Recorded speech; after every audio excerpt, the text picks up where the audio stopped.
Hello, and you are listening to Squash Radio. This is a brand new podcast that wants to bring the inside of squash to life by serving up the best stories. We are launching this channel with some in-depth interviews with some great people from the squash world. But we're also trying a little experiment first by doing two versions of each interview. One is the full-length interview that Squash Radio had with each guest, and two is a more produced version that takes some of the highlights from each conversation. Making those cuts is actually pretty challenging since we think it's all great content. But let us know what you think. Should we continue to do both? Send us an email to squashradio@gmail.com.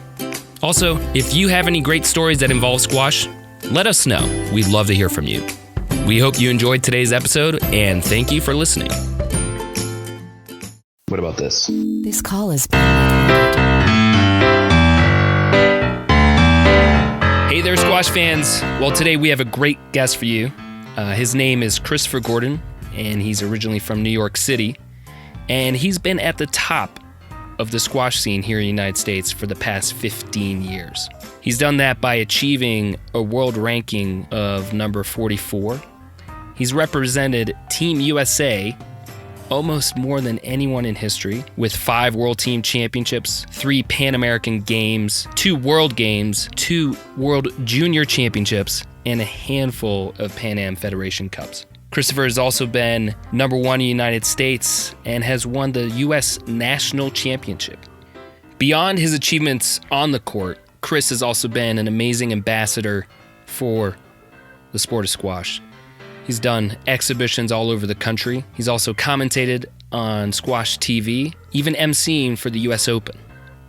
I got to know Christopher in New York City when I first started out my squash career, and we overlapped when I was trying out for Team USA, yet not even coming close to achieving what he had. I also worked with him through the national championships, U.S. Open, and Team USA when I worked for U.S. Squash.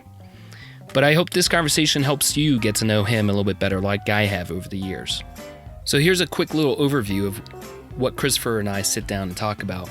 And some of the insights you'll learn have to do with what actually happens with the professional players and signing up for a tournament. What happens in the last few minutes before a tournament on the PSA Tour closes. We also dive into his support network of what makes him one of the top athletes in the United States, where he credits U.S. Squash Elite Athlete Program, his coaches, his family, but he has sponsors. And some of the ways that he got his sponsors might surprise you.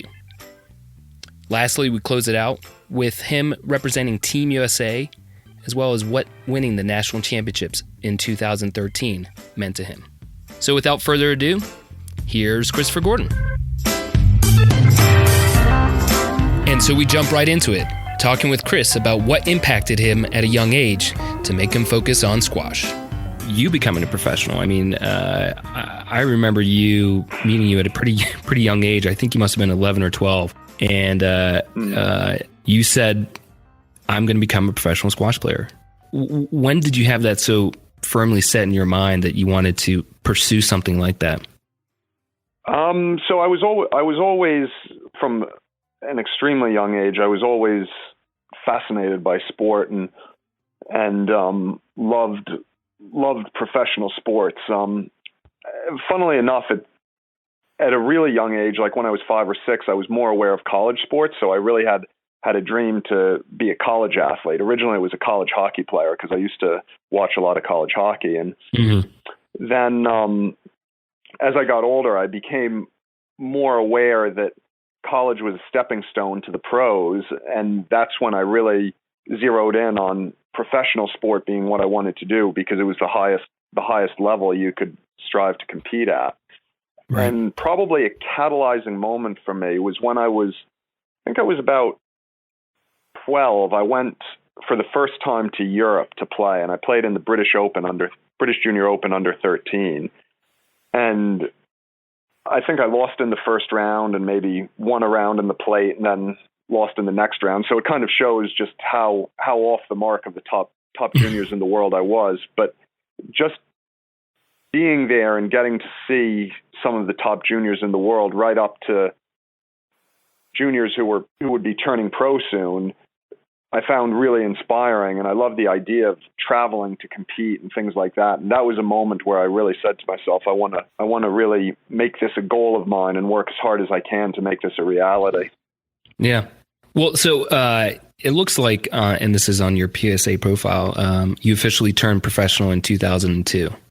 I mean, in 2002, I wouldn't have really considered myself a professional. So I think the first year or two, I was quote unquote on tour. I only played one or two tournaments, and it was mostly just an opportunity to get experience because we had a few tournaments at the time here in the States, and it was just a chance for me to kind of get my feet wet and see just how high the level really was and how much work I had to do. I think my first pro tournament was actually in Oklahoma City, and I think in the first round, I think I played an English player called Shahid Khan that actually works in Detroit now. Oh, really? Yeah. So the first year I played Oklahoma City, and then the second year I was on tour, I played Salt Lake City and Oklahoma City back to back, I believe. So those were really my first experiences on the tour. And how did those go? I can't remember very well. I think maybe my first match I might have lost in 5 games, but I'm not 100% sure if it was that close or if I'm just looking back with rose-colored spectacles, you know? Yeah, absolutely. But I remember the experience of being around the event and being around the players was a really kind of profound thing for me, and seeing how the players, even after they lost, would still go and train twice a day, and just being in that environment was something that I really enjoyed and helped motivate me for the years to come. Yeah. What was one of your most memorable first wins and one of your most memorable first losses? Ooh. On the Pro Tour? On the Pro Tour, wow. I mean, we're going back. Yeah, really this is testing you, man. I remember in Salt Lake one year I played Patrick Chifunda, and we had a huge match, and I can't actually remember if I won it or lost it.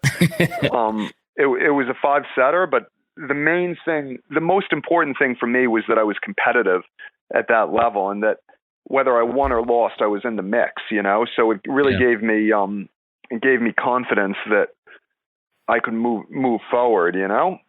Yeah. And then a really big moment for me as well was when I was 18, I went down and played a $10,000 tournament in Goiânia, Brazil, and I managed to make the semifinals. In the first round, I beat Dylan Bennett from Holland, and then in the quarterfinals, I beat Fabian Kalaitzis from Greece, and in the semis, I lost to Bradley Ball, and that was a real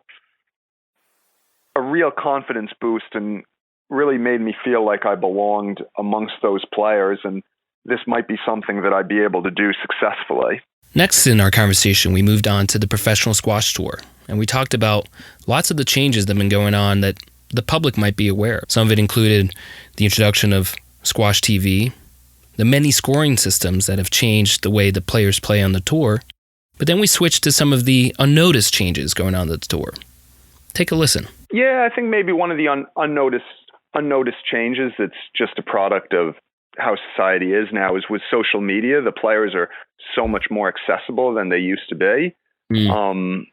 Especially the top players tend to be very, very active on social media because it helps promote their own personal brands, and it's something that the sponsors like them to do. And it's a very easy way to actually reach out and interact with the players. And I've even seen instances on Twitter, because all the players obviously watch Squash TV and amongst themselves weigh in on matches and things. I've even seen instances where players are engaging fans because fans have questions about stuff that's happened or comments, and players dive in there and give their opinion. And that's certainly something that was never happening, 15 years ago when I joined the tour, because social media just wasn't what it is today. Yeah, absolutely. Yeah. And how are you fairly active on the social media? I mean, I probably could be a bit more active. I do have Twitter and Facebook and Instagram. I tend to not post too much. I tend to like to sit in the background and lurk and see what everyone else is saying and kind of take it all in. But I do on occasion get involved. Yeah. And actually, funnily enough, going back to your previous question about some changes that squash fans wouldn't have realized, I just thought of a really, really unique one. Yeah. So 15 years ago when I joined the tour, all your entry forms for PSA tournaments would be faxed in. And now, obviously, it's done with an online portal where we all have our own password and go on and see entry lists and can enter tournaments based on who else has entered. But back in the day, you basically were just putting your name in blindly and hoping you got a good draw. Where now the players are very savvy; they're entering tournaments and seeing who else has entered, and then pulling out if they don't think their opportunity is as good in one tournament as the other. So that aspect of the game has changed dramatically as well. Oh, so interesting. So the players, and is that something you guys talk about, or you more notice what's going on as trends in terms of like, hey, this tournament's really strong, so maybe I should skip that one. Is that something? No, it's something. I mean, we probably, we dedicate hours on hours at tournaments to chatting about this stuff. Yeah. Back when I joined the tour and we were faxing in entries, basically to find out who else was in a tournament, you'd have to call the office and ask one of the secretaries if she could read off a couple entry lists to you. And you didn't really fancy your chances, then you'd ask her to pull your name out of one of them. But so it was a bit of a process, right? And you could only service one person at a time, so you wouldn't really get tons and tons of people calling in, Yeah, well, not to mention the time differences too. Exactly, yeah, because it was all based around an English working day, because the office used to be in Cardiff in Wales. Yeah. Or I should say a British working day, where now with it being on the online portal, we can all see entry lists in real time, and it makes a big difference. It's quite funny, actually. Basically, our tournaments all close at noontime on a predetermined day, and then if you're in the main draw, you have, I believe it's 12. You have 16. No, you have 24. You have 28 hours to pull out, basically. So it closes at noon on, say, a Wednesday, and then you'd have till 4 p.m. Greenwich Mean Time on the Thursday to pull out. And the 10 minutes before that 4 p.m. on the following day, the amount of movement in the entry lists is incredible. Really? So, yeah. And you'll even get players in those last couple of minutes before tournament closes. You'll have guys in group chats on their phone, texting each other, asking what tournaments people are playing, and everyone's kind of jockeying for position to get the best draws possible. Yeah. And I mean, in terms of like the different, just to give a context of rankings, like what are the different levels of rankings that you think that impacts the most? I mean, obviously the very top players in the world are only going to be playing World Series events. So they're basically, just putting their name in the top events in the world and leaving it there. But pretty much everyone else, I'd say from 25 or 30 in the world down, it can make a huge difference to. Even, for instance, let's say you're 35 in the world, the difference between playing a 25K and being the number one seed, or maybe being in qualifying for 100K, is a big difference, Yeah, so absolutely. Players are always, of any level, are always looking for that slight advantage and trying to make the decision that they think will be most beneficial for them. Beyond some of the changes on the professional tour, we moved on to how Christopher makes sure he's fully prepared for the season. He talks about his support system, where he credits U.S. Squash and their elite athlete program. His coaches, David Pearson and Andre De La Hoste, of course his family, but there's another key role and relationship that really helps him. It's his sponsors. This is where we jump in. And then also as well for me, peripherally, it's my sponsors, because I'm making sure that I'm using equipment that I feel I personally really like and I really want to use. So it means that everything that I'm involved with isn't a chore. It's stuff that I want to be part of and I want to be doing. Who are some of your sponsors today? So probably my main sponsor is for my rackets, which is Technofiber. I currently use the CarboFlex 125S, and I love the racket. I've been using some version of this racket or of this shape of racket for the last 5 years, and hopefully I play with this racket or something very similar for the rest of my career, because I've found it really works very well for me, and I really like the frame. And as a brand, I really like Technofiber. I like their values. I like the way they've structured themselves. They really pride themselves on being almost like a family, a very close-knit group. And I've really enjoyed that and found the support that I get from their staff really, really unique and really special. Yeah. Then probably my second sponsor is my clothing sponsor, Soulfire, which is a clothing company that's based here in New York. They actually just opened their flagship store in Brooklyn and Williamsburg. Oh, wow. And I've been with them for the last 4 years. And I was probably I was certainly their first squash player, one of their first couple of athletes. They started out originally as a tennis brand.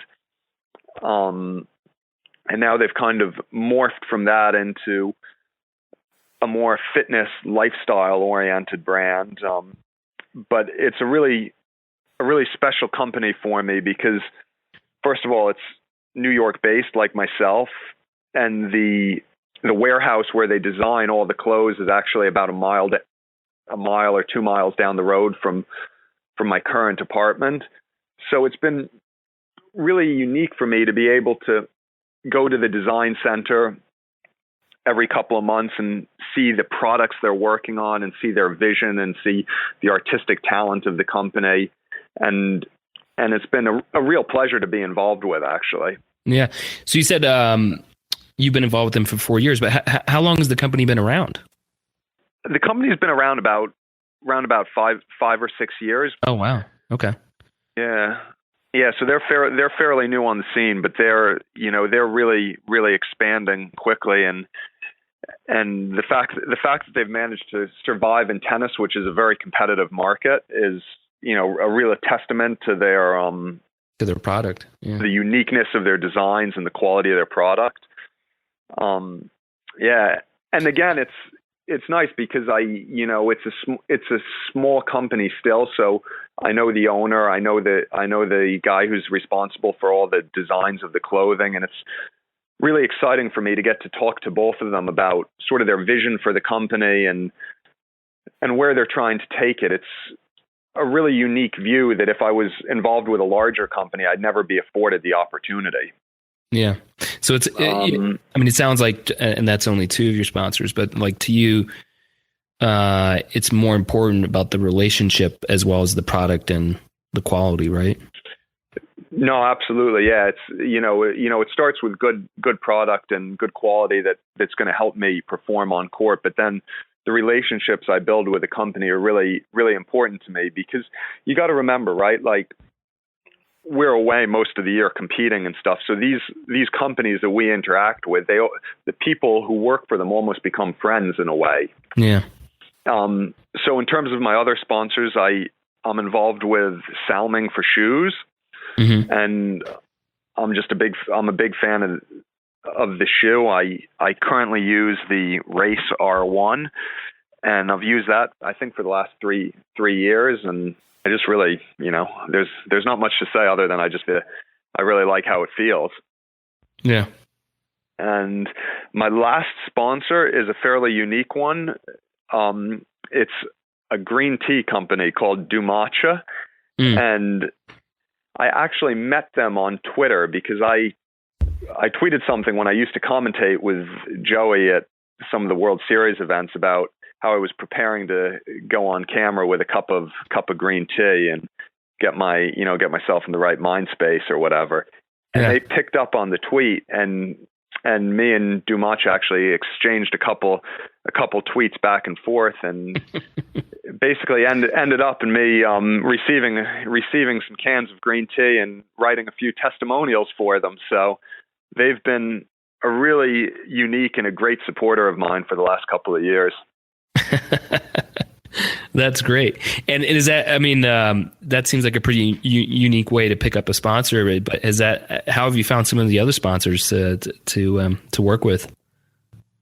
Well, I mean, Technofiber and Salming, they kind of happened organically because they're very involved in squash, so so that's kind of in the squash world already. So that's just works through your connections. You're obviously very aware of the products because you've seen other players using them and you've gotten to test them at tournaments or whatever. And you might, because you like a product, you maybe reach out to the company to see if you guys might be able to start a relationship. My relationship with Soulfire that was kind of unique how that started, because I was, at the time, 4 years ago, I didn't have a clothing sponsor and I was buying a lot of Nike clothes just because I kind of liked the look. And I was hoping to get a clothing sponsor, but they can be harder to come by in the squash world when you're not one of the top players. And I basically was just looking on tenniswarehouse.com to see what other companies were out there. And I saw Soulfire and liked their clothing, and I actually just cold called the company and actually got the owner on the phone. I didn't realize I was speaking to the owner when I called up, but we sort of we hit it off, and I kind of mentioned, I must have obviously said a few buzzwords that were the right things to get his interest a little bit, and he got me a couple samples of clothing shortly thereafter, and we've sort of built up relationships slowly over time. We started with just a couple sets of clothing, and it's built up the more the brand and I have gotten to know each other. Yeah.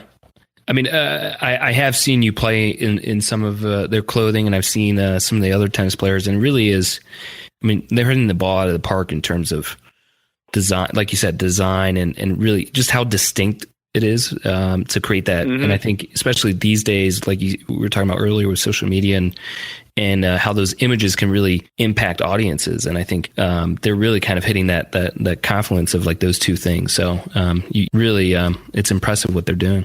Squash professionals are the stars on the tour. And in an effort to promote the sport more, they often get asked to help.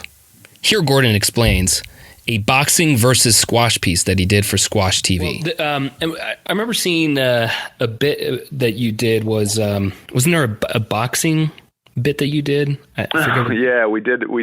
Yeah, we did a sort of, what do you call it? Like a comparison between squash and boxing for Squash TV. It was me and Steve Coppinger, and they took us down to a boxing gym in Philadelphia and had us put through a session by a professional boxing coach. And it was quite a funny situation because Squash TV billed it to us as basically go down there and, have a chat with the coach and, sort of hold your rackets and talk about the similarities a bit, maybe do a little bit of skipping and maybe hit the heavy bag a couple times because it looked good on camera, and that would be about it. Well, the next thing we know is we've got this boxing coach putting us through like a 20-minute circuit with sledgehammers and battle ropes and all kinds of stuff, and then getting us in the ring for sparring and have his partner that was named Iron Man hit us with these plastic sticks that we were supposed to be ducking away from while we were sparring with someone else. So it ended up being a pretty intense hour. Especially if you're going in thinking it would just be, we'll go in and pose a little bit, we'll hit it, make it look good, and suddenly you're in a full training session. Oh yeah. We went in there thinking it was just like purely like a made for TV, stand around, smile, and hopefully we don't say anything, too off topic. And instead it basically ended up being canceling everything else we were planning to do the rest of the day because we were so tired and needed to go back to the hotel and rest. Oh man. And do you think, what do you think the trainer there thought of squash players? Do you think a good impression? I hope so. I mean, we certainly put out a lot of work in that session. I think in all seriousness, I think he was fairly impressed with the cardiovascular capacity we had, because we were able to keep going through the session, because it was quite a rigorous session. We were able to, keep going at relatively the same speed as when we started. Probably the only issues were some of the more specific skill sets to the boxing, because we were doing quite a lot on the speed bag and the sparring, that we were a bit deficient in the technique. And then also as well in the upper body strength as well, because a lot of the exercises they do tend to be a little bit more upper body based, where for us, obviously, we're doing a lot more lunging and squatting based exercises. Yeah. Well, good. I'm sure you did squash proud that day. And it was in Philadelphia, right? Yep. Yeah. It was at the Joe Hands boxing gym. Joe Hands. Okay. So trying to be a little Rocky-esque. Yep. Yeah. Absolutely. Yeah. Christopher is now a seasoned veteran with Team USA, having been involved with the national team program since 2002. His best team finish was in 2011 in Germany, where they finished 6th. But here is Christopher talking about a memorable experience that took place in Mexico. This will be a little bit unusual. I mean, it wasn't actually a team match. It was a doubles match that Julian and I played together at the Pan American Games in Guadalajara. And so even though it wasn't, quote unquote, a team match, it was still representing the U.S. And the reason it stood out for me is, firstly, it was with Julian, and he and I had spent so much time together on national teams that, we'd almost started to kind of expect the other to be there, and we'd both become part of the furniture a little bit. But the thing that was amazing is we managed to get to the finals, and we were playing Mexico in Mexico.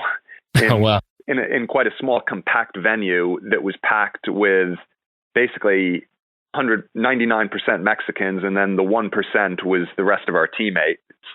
So it was kind of us against the rest of the world, So it was a really, it was a very exciting match to be a part of, and it was a big deal for Mexico as well, because they beat us 2-0 in about 90 minutes or something ridiculous, and the next day, the Mexican boys who'd beaten us ended up on the back page of every newspaper in Mexico, because I think it was the first gold medal that Mexico won at that Pan American Games.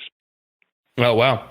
Well, and just to give some context, 2011 is a Pan American Championships, and that's the year before the Olympics. And I mean, these are regional championships with every nation in that region competing. I mean, this is a huge deal. I think in the U.S. we're so used to seeing those stages, whether it's on NBC or very easily accessible. But I mean, in these other countries, I mean, I remember parades, and they really make a huge deal out of well, the thing to realize about it is, here in the U.S. we're really spoiled, and this is a good thing. We're really spoiled for Olympic success.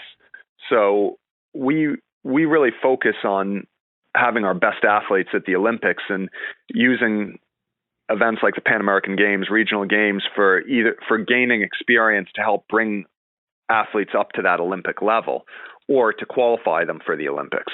Where in South America, this isn't to say they don't have some fantastic Olympic athletes, but they don't quite have the level of success we do in terms of the medal table and the medal counts. So winning a Pan American Games medal for them is not only a huge deal domestically, but it's also an enormous deal monetarily, because very often medals at the Pan American Games are very highly incentivized monetarily by national governments and regional governments. So, so when we lost that final to the Mexican boys, one of the reasons it was such a charged match is they had tens of thousands of dollars on the line if they won, for a medal bonus. Yeah. Wow.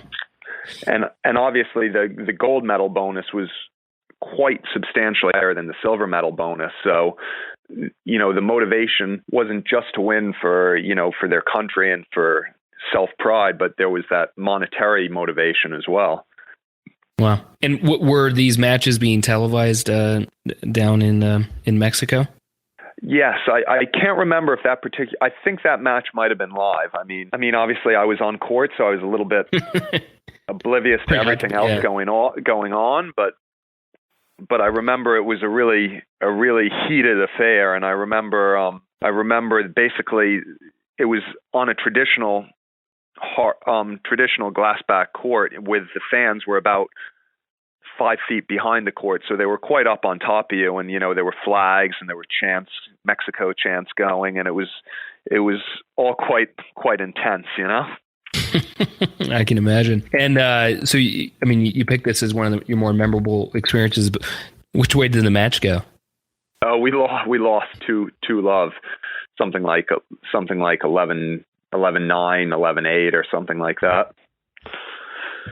It's a pretty but in 90 minutes though, in 90 minutes, oh, wow. which was a bit much, but We now shift gears from talking about Christopher's Team USA performance to diving into one of his crowning achievements of his career, winning the 2013 U.S. National Championships. That's you representing Team USA, and now just talking a little bit about yourself, and you've been able to win the Junior National Championship and even knock out Julian Illingworth's run where you won in 2013. Talk about that and what those moments meant to you. Yeah, I mean, winning the Nationals in 2013 was a really big deal for me, and was in some ways a huge relief, because Julian had such a kind of a stranglehold on the event. I mean, at that point, I think he'd won it 8 consecutive times. It almost didn't feel realistic to even hope to win one, because he was playing such a high level and was so confident especially in that particular event. So when Gilly beat him in the semi and I managed to get through to the final, I really felt there was a huge opportunity to be had, and I was really extremely happy with myself that I was able to play as well as I did and take that opportunity and get a national title to my name, because it was something that I was kind of I was trying not to let it worry me, but in the back of my mind, I was starting to go, I've been trying for so many years and it still hasn't happened. And is this maybe something that's going to get away from me, Yeah. So, I mean, was it pretty surreal when it actually happened? Yeah. I mean, it was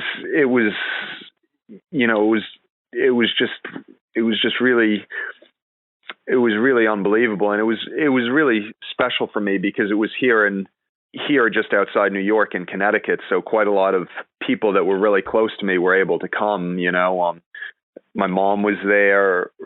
Richard Chin, who was my first squash coach, was there. And then my fitness coach, and Tommy's kids, who I actually do a bit of training with in the summers. So it was really special to have everyone there and kind of be able to go through that moment with everybody, We wrapped up the conversation with a little bit of reflection, talking about what advice he might pass along to his younger self. If you could pass along any advice to yourself, at let's say age 20 or 25, but by passing along that advice, it wouldn't change anything of who you are today. It would just maybe make it a little bit easier. What would you be passing along? Would you say start skating earlier, or what do you think some advice might be that you pass down? I think if I was going to pass on advice, I'd just tell myself to relax and enjoy the process and not to force it. Mm-hmm. That you will get there, and that you don't need to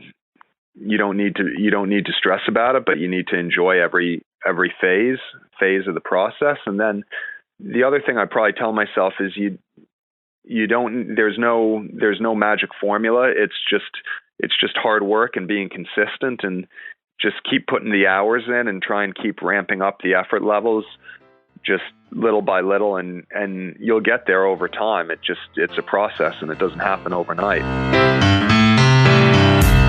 At this point, I just want to wrap things up and thank you for your time. And, hopefully what we can do is check in with you after the end of the season and see how this went. And we'll continue to check in. But I really appreciate all the time. And it's been a pleasure having you. No, that's awesome. Thank you so much, Connor. It's been great to chat with you.